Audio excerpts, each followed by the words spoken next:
이번 주 우리에게 주시는 말씀의 제목이 그리스도의 생명수가 넘쳐 흐르는 교회입니다. 1년에 한 번씩은 우리가 교회에 대한 말씀을 나누게 됩니다.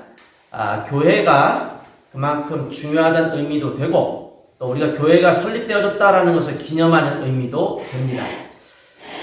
가정과 교회는 하나님이 직접 만드신 기관이죠. 그 중에서 교회에 대한 부분을 우리가 언급하지 않을 수가 없습니다. 교회는 한마디로 뭐냐? 세상과 구별된 곳이다라는 겁니다. 세상과 다른 곳이에요. 이 교회에는 그리스도를 믿고 구원받은 하나님 자녀들이 함께 모여서 하나님께 예배 드리는 신령한 모임이 교회입니다.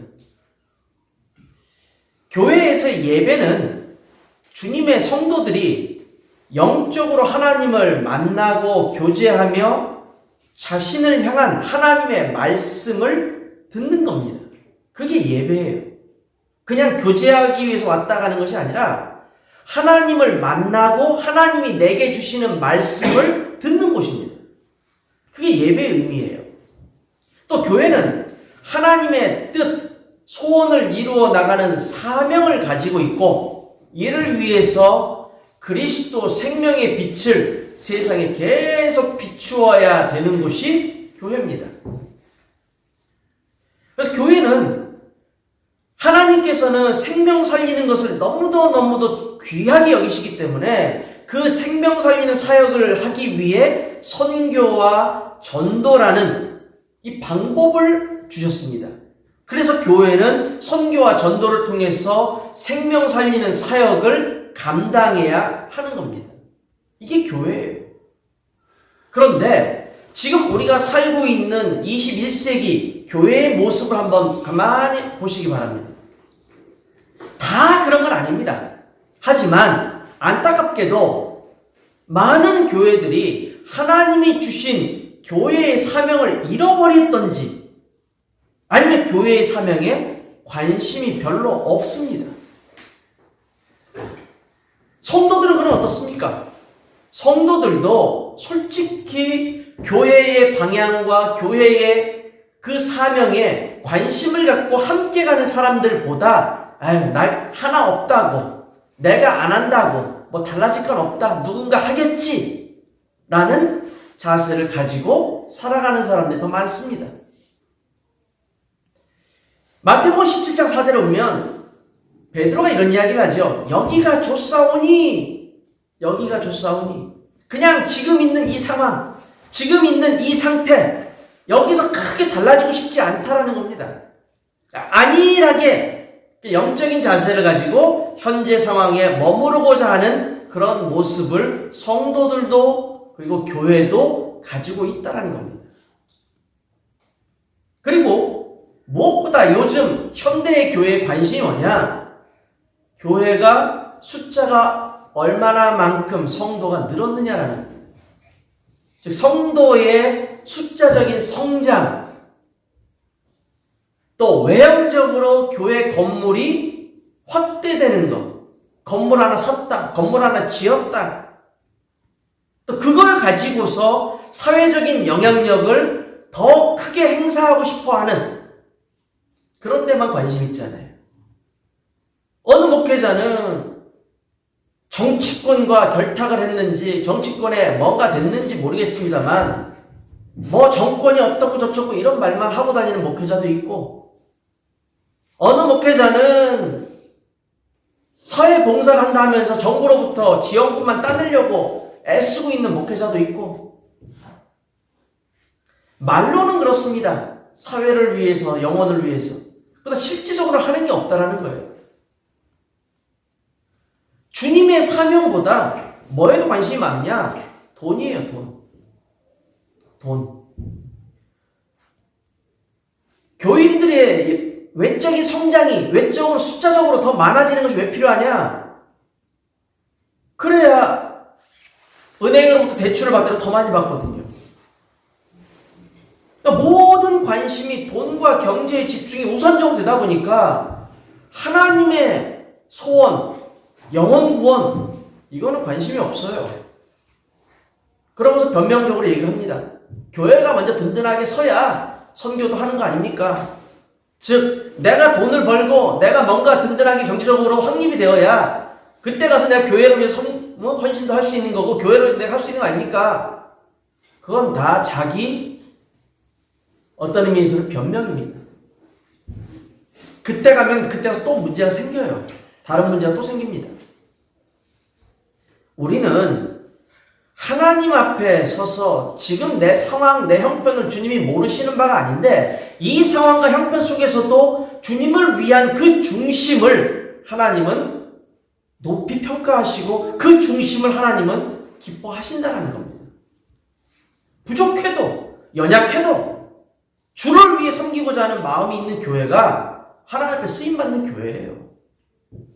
자, 우리의 교회는 어떻게 되느냐? 우리의 교회는 언제나 하나님의 뜻, 하나님의 소원에 방향 맞추어서 전진해 나가야만 합니다.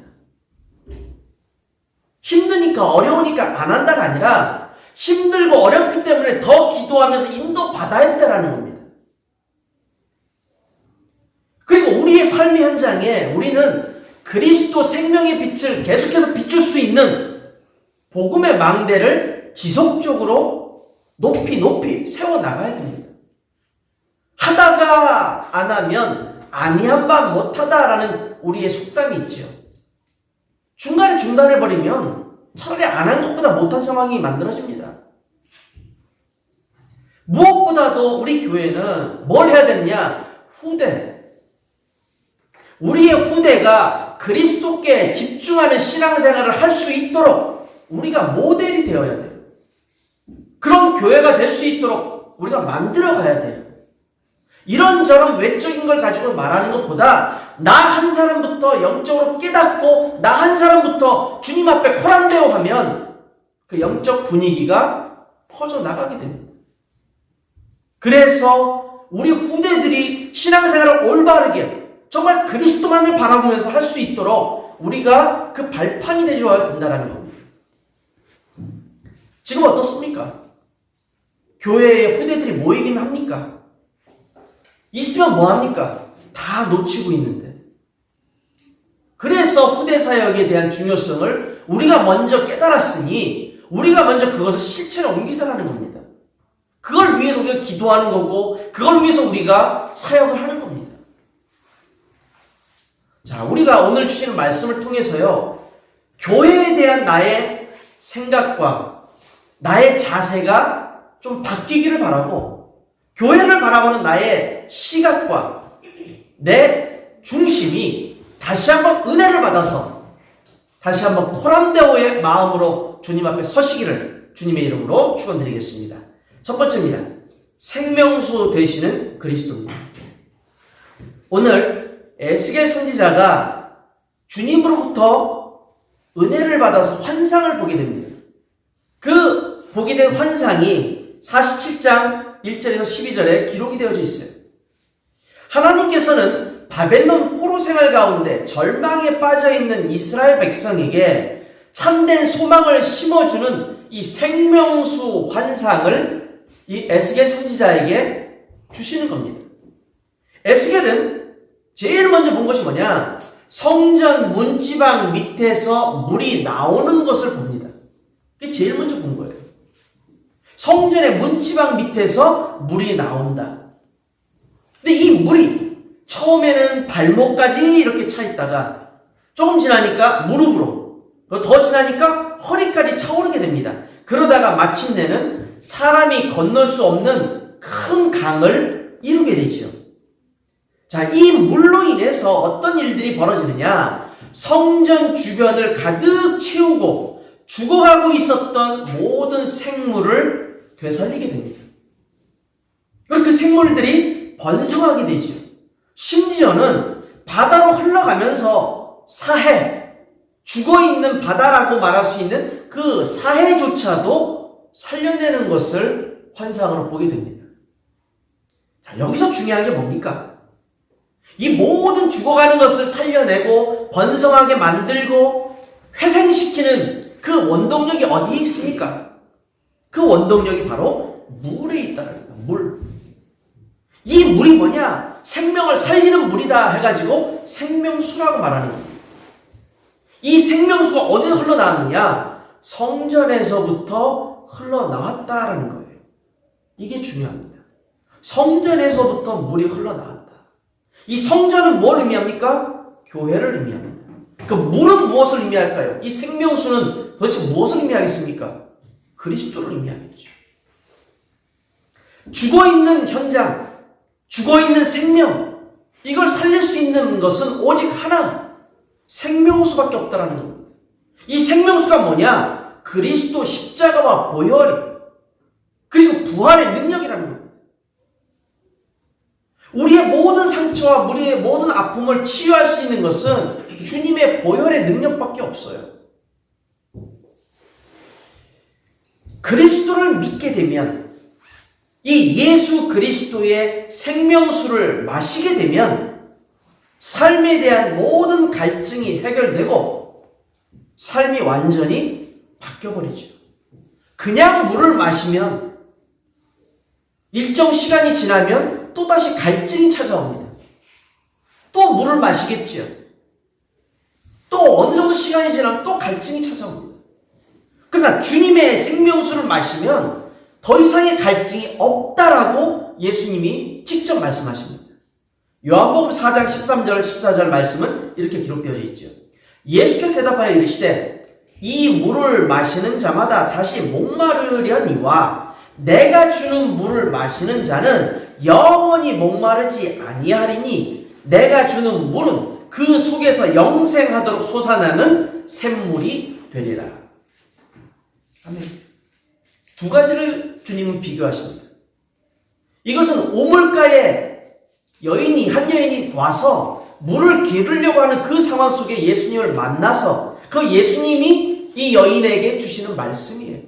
우물가의 물은 먹으면 또다시 갈증을 일으킬 수밖에 없지만 내가 주는 물, 즉 그리스도의 생명수를 먹으면 갈증이 전혀 생기질 않고 영생의 축복을 누리게 된다라고 말씀하고 있는 겁니다. 이 성전에서 나오고 있는 이 물은 바로 그리스도의 생명수입니다. 그리스도의 생명수. 이 그리스도의 생명수를 마시게 되면 갈증이 없어지고 모든 죽어있던 것들이 살아나고 새 힘을 얻고 다시 도전할 수 있는 그러한 능력을 갖게 됩니다. 근데 이 물이 어떻게 나오고 있느냐? 생명수에 잠기는 과정을 우리가 눈여겨볼 필요가 있습니다. 생명수에 잠긴다라는 것은 그리스도를 그만큼 충만하게 누리는 과정이다라고 말할 수 있는 거예요. 처음에는 에스겔 선지자가 하나님의 인도하심에 따라 생명수가 흐르는 물 속에 딱 들어갑니다. 들어가자마자 물이 어느 정도까지 있었느냐? 발목까지 있었어요. 그런데 시간이 지나니까 무릎으로, 나중에는 허리까지 차오르다가 결국 큰 강을 이루어서 걸어서는 건널 수가 없고 헤엄을 쳐야만 건너갈 수 있게 되었다라고 성경은 기록하고 있습니다. 영적인 의미에서 이것은 뭘 의미하느냐? 그리스도의 은혜를 우리가 한번 누리게 되면 더 큰 은혜를 사모하게 되고 그 더 큰 은혜를 누리게 되면 그보다 더 큰 은혜를 또 우리가 사모하게 되고 그렇게 하다 보면 결국 우리의 믿음도 성장하며 은혜 가운데, 은혜의 강 속에 우리가 완전히 잠기게 된다는 얘기입니다. 그러니까 주님의 은혜가 없으면 살지 못한다라는 그러한 상황까지 가는 거예요. 계속적으로 믿음은 성장하게 되고요. 은혜는 더욱더 충만하게 누리게 되고요. 문제와 사건 앞에서도 담대하게 이겨낼 수 있는 그 힘을 우리가 얻게 되는 겁니다. 강에서 헤엄친다? 이건 뭘 의미합니까? 자유롭게 누린다라는 거예요. 완전하게 누린다라는 겁니다. 그리스도 안에서 완전하게 누릴 수 있다. 하나님은 그리스도 안에 있는 우리에게 항상 우리가 구하고자 하거나 생각하는 모든 것에 풍성하게 넘치도록 채워주시는 분입니다. 에베소 3장 20절 이렇게 말씀하고 있잖아요. 우리가 구하는 것보다 생각하는 것보다 더 충만하게 주님은 우리에게 주신다고 바울은 기록하고 있습니다. 자, 이렇게 수영을 하고 있다. 자유롭게 생명수가 가득한 강에서 수영을 한다. 이게 뭘 의미하냐? 누린다고 말씀드렸습니다. 그런데요, 우리가 누린다라고 얘기했을 때는요, 저는 솔직히 수영을 잘 못합니다. 수영을 못하는 이유 중에 가장 큰 게 뭐냐면 물에 몸을 못 맡겨서 그래요. 수영을 하는 사람들, 수영을 배우는 사람들의 첫 번째가 뭔지 아십니까? 물에 들어가면 물에 몸을 맡기라고 얘기합니다. 힘을 빼고, 겁낼 필요도 없고 힘을 쫙 빼고 물에다가 몸을 맡겨라. 그럼 물에 몸이 뜬다라고 얘기합니다. 근데 저는 수영을 못하는 이유가 물에다 몸을 못 맡겨요. 아무리 맡기려고 해도 이게 안 돼요. 100% 내가 그리스도께 몸을 이렇게 맡기면, 내 모든 인생을 맡기면 자유롭게 충만하게 누리면서 살아갈 수가 있는데 그게 안 되는 거예요. 그리스도를 100% 신뢰하고 모든 것 주님께 맡기는 신앙생활을 우리가 해야 되는데 자꾸 내 힘이 들어갑니다. 자꾸 내가 하는 것이 들어갑니다. 그러니까 자꾸 문제 앞에 덜컥덜컥 우리가 놓이게 되는 겁니다. 이 물과 관련돼서 항상 생각나는 이 한자 성어가 있죠. 그게 뭔지 아십니까? 우생마사라는 겁니다. 우생마사. 우생마사의 의미는 소는 살고 말은 죽는답니다. 당연히 말이 소보다 힘이 셉니다. 일반적인 물가에 놔두거나 강가에 놔두면요, 말이 힘차게 그 강물을 막 헤쳐나가면서 막 놉니다. 그걸 뛰어나오기도 합니다. 근데 홍수가 나거나 이 강의 흐름이 아주 빠른 곳에서 이 말과 소가 같이 그 물속에 들어가 있게 되면요, 소는 그 세찬 물살에 순응해가지고 그 물살에 몸을 맡기면서 조금씩 이동해서 물가로 나옵니다. 살아나요. 근데 말은 자신의 빠른 것, 자신의 힘, 이걸 믿고서 그 물살을 헤쳐나가겠다고 바둥바둥거립니다. 그러다가 잿불에 힘이 빠져서 지쳐가지고 그 물살 휩쓸려 죽는 거예요. 그러니까 뉴스를 보면은 홍수가 난 지역에 소가 살아난 것은 언급이 되지만 말이 살아난 것은 언급이 잘 안 나와요. 우리는 말과 같은 인생을 살아서는 안 되죠. 나의 힘, 나의 능력, 내가 할 수 있는 그걸 강조하면 성령의 인도를 못 받게 됩니다. 내 능력과 내 재주와 내 소질과 내가 할 수 있는 나에 대한 믿음으로만 도전하면 이 세상에서 망하게 됩니다. 그런데 하나님께 모든 것을 맡기면 주님이 주시는 그 말씀의 흐름 속에 나의 믿음도, 나의 신앙도, 나의 부족함도, 나의 연약함도 다 모두 맡겨버리면 하나님이 그 물속에서 자유롭게 수영치듯이 우리의 모든 것을 자연 치유하시고 자연스럽게 회복시켜 주시고 그리고 자연스럽게 힘을 얻게 하시고 그리고 주님 앞에 당당하게 설 수 있도록 주님이 만들어 가신다는 겁니다. 저와 여러분은 주의 성령의 은혜 속에 푹 잠겨 있어야 됩니다. 저와 여러분은 말씀의 흐름 속에 충만하게 잠겨 있어야 됩니다. 나의 연약함도 부족함도 생각하지 마시고 주님만을 바라보고 주님께 모든 것을 맡기고 주님밖에 없다는 것을 인정하면서 주님께 완전히 내 모든 것을 그대로 내려놓으시면 됩니다. 그러면 하나님이 하십니다. 생명수 되시는 그리스도, 이 그리스도로 저와 여러분의 모든 범사가 살아나고 회복되고 새 힘을 얻는 그러한 축복된 이번 한 주간이 되시기를 주님의 이름으로 축원드립니다. 두 번째입니다. 완전한 치유와 회복을 주시는 그리스도입니다. 자, 생명수의 이 강이 흐르는 모든 곳에서, 심지어 죽어있던 이 사해라는 바다에서도 모든 생물이 살아나게 됩니다. 이 사해와 같은 이 바다도요, 생명수가 흘러가니까 생명력이 가득한 바다로 바뀌어가고 있는 것을 이 말씀 속에서 우리가 확인할 수가 있습니다.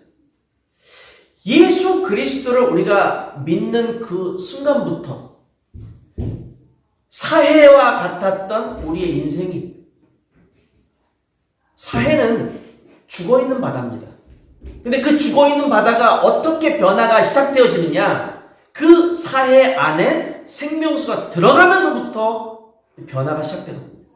마찬가지로 우리 인생도 죽어있었던 인생입니다. 주님을 만나지도 못하고 생명의 복음을 듣지도 못한 우리의 인생은 죽어있던 인생이에요. 그럼 우리 인생이 그리스도를 믿는 그 순간부터 우리 인생의 변화가 시작되어진 겁니다. 그래서 절망과 낙심으로 가득 차 있었던, 사막과 같이 황폐해 있던 우리의 인생이 이 생명수를 우리가 접하면서 그리스도를 믿으면서 이제는 절망과 좌절이 아닌 소망과 기쁨이 가득한 사막 같은 인생이 이제는 오아시스 같은 인생으로 변화를 하게 되는 겁니다. 이것이 생명수의 치유의 능력이요, 회복의 능력인 거죠. 자, 특별히 47장 8절을 보십시오. 47장 8절에 보면 이렇게 말씀이 기록되어 있습니다. 그가 내게 이르시되 이 물이 동쪽으로 향하여 흘러 아라바로 내려가서 바다에 이르리니 이는 흘러내리는 물로 그 바다의 물이 되살아 나리라. 여기 말씀에 보면 바다의 물이 되살아 나리라 라고 되어져 있습니다. 되살아 난다. 이 말의 히브리 말이 뭐냐? 라파입니다. 라파. 되살아 난다라는 말의 의미가 라파예요. 라파. 원어적인 의미는 찢어진 것을 꼬매어서 고친다. 잘못된 것을 정상으로 되돌려놓는다. 이런 의미입니다. 근데 이 라파의 의미가 확장되면서 어떤 의미가 되느냐? 치료하다, 회복시킨다라는 의미가 되어버립니다. 들어보셨죠? 구약의 여호와 하나님에 대해서 말씀하는 것 가운데 하나가 여호와 라파. 여호와 이레 들어보셨을 겁니다. 여호와 이레. 여호와께서 미리 모든 것을 아시고 다 준비해 놓으신다. 여호와 니시. 여호와께서 승리를 우리에게 허락하신다. 여호와 샬롬. 하나님은 우리에게 최고의 은혜인 평강을 베풀어 주신다. 그리고 나머지 하나가 여호와 라파. 우리의 모든 아픔, 우리의 모든 슬픔, 우리의 모든 문제, 우리의 모든 염려 주께서 다 해결해 놓으시고 치유해 놓으시고 회복시켜 주신다. 여호와 라파입니다. 라파. 우리 인생의 문제, 우리가 가지고 있는 상처, 우리가 가지고 있는 모든 아픔, 누가 치유할 수 있습니까? 누가 그 문제를 해결할 수 있습니까? 그리스도입니다. 생명수 되시는 그리스도. 그리스도의 보혈의 능력으로 모든 상처가 치유되어지고 모든 문제가 해결되어지고 모든 것을 하나님은 우리에게 다시 허락하시게 되는 겁니다. 다시 할 수 있는 힘을, 다시 일어나서 다시 도전하고 다시 주님 앞에 엎드릴 수 있는, 무릎 꿇고 기도할 수 있는 힘을 하나님은 우리에게 주신다는 겁니다. 여호와 라파. 그리스도 라파입니다. 그리스도 라파. 이렇게 회복이 되어지니까 결과적으로 뭐가 나타나느냐? 12절에 나와 있는 풍성한 열매가 나타나게 됩니다.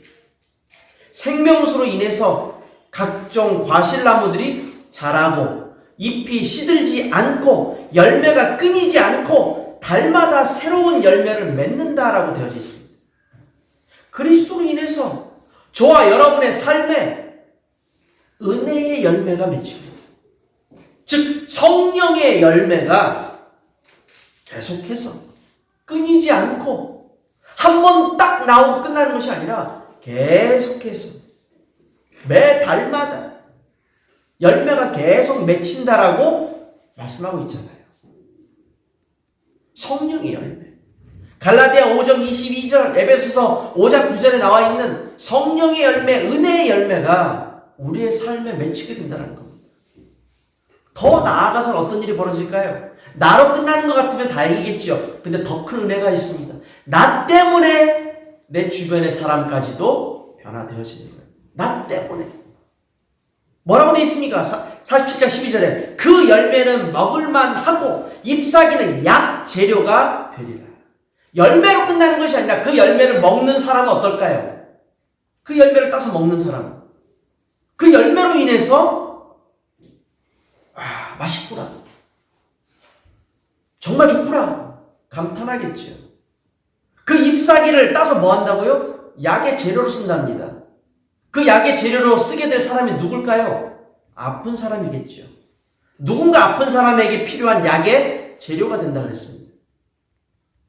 자, 우리가 열매 맺는 것으로 끝나는 것이 아니라 우리를 통해서 우리 주변에 있는 사람들까지도 이렇게 은혜를 받을 수 있게 된다는 겁니다. 현장에는 영육간에 고통받는 영혼들이 적지 않습니다. 생명수를 가진 나, 변화되어진 나, 회복된 나를 통해서 내 주변에 있는 아직까지 그 상처를 치유받지 못한, 아직까지도 고통받고 있는, 아직까지도 여러 가지 힘들고 어려운 상황 속에서 지쳐있는 저들을 치유해 줄 수 있고 힘을 줄 수 있고 또 그들에게 다시금 일어날 수 있도록 도와줄 수 있다는 겁니다.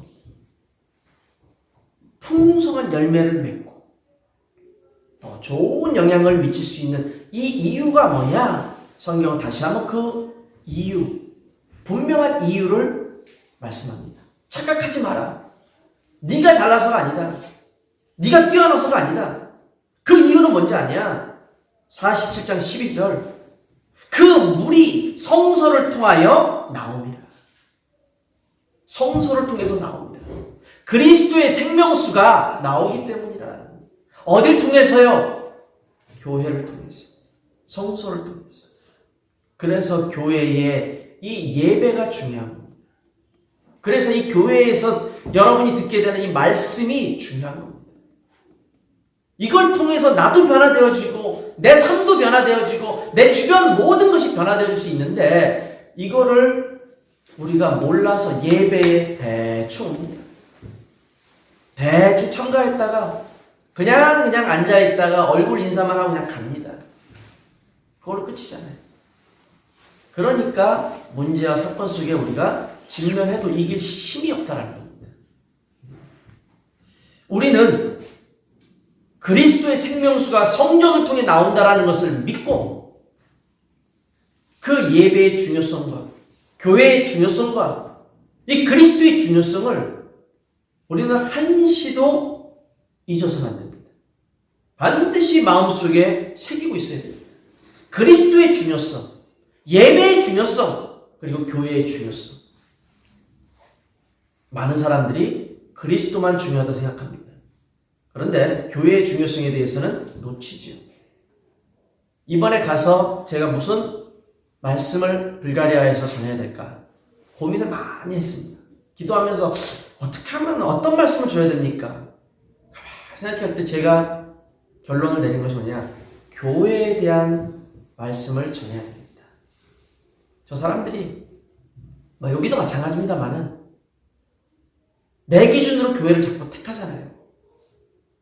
내가 듣기에 좋으면 그게 좋은 교회고 내가 듣기가 싫으면 그건 나쁜 교회입니다. 안 갑니다. 상처받으면 안 가버리고 이 교회 저 교회 떠돌이 생활 얼마나 많이 합니까?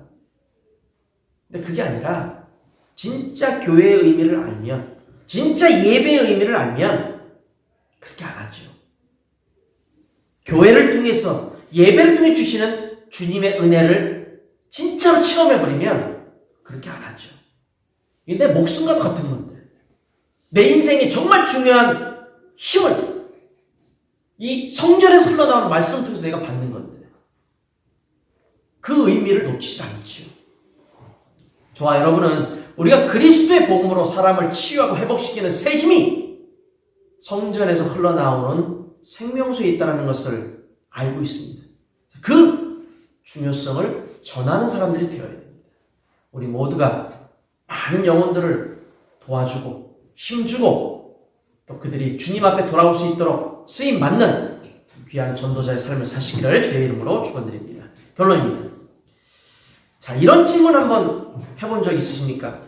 저는 이 말씀을 읽으면서, 이 말씀을 준비하면서 두 가지 질문을 해보게 됐습니다. 만일 성전은 있는데 물이 흘러나오지 않는다면 어떻게 될까? 성전은 있습니다. 근데 물이 흘러나오지 않는다면? 자, 성전에서 물이 흘러나오고는 있는데 이게 생명수가 아니라면 어떻게 될까? 전 이런 질문을 해보게 됐습니다. 성전은 존재하나 물이 없다. 성전은 존재하고 물도 있는데 이 물이 생명수가 아니다. 그럼 어떻게 될까?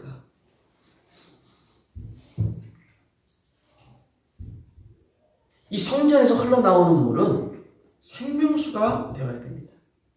즉 교회에서는 오직 그리스도의 생명의 말씀이 증거되어야 된다는 거예요. 딴 거 얘기할 게 아니고